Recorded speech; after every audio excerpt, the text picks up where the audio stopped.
ధర్మో రక్షతి రక్షితః అని వేదాలు చెబుతున్నాయి.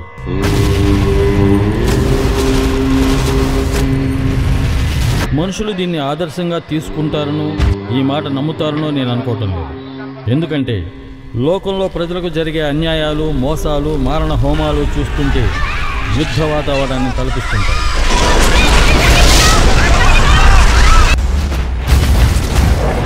అలాంటి ఒక యుద్ధ భూమి భరతఖండం. రామాయణాన్ని రాసిన వాల్మీకి రావణుడు 10 తలలున్న రాక్షసుడు అన్నది నిజమో కాదో తెలియదు, కానీ కలియుగంలో ఇలాంటి రాక్షసులు వేల కొద్దీ పుట్టుకొస్తున్నారు అన్నది మాత్రం నిజం. తరతరాలుగా వీళ్ళు చేస్తున్న మారణకాండను చూస్తుంటే భగవంతుడు ఈ భూమి మీద అవతరించడం అటుంచి అసలు దేవుడున్నాడా లేడా అనిపిస్తుంది. ఈ కథ వాల్మీకి రామాయణాన్ని మించిన ఒక యథార్థ గాథ.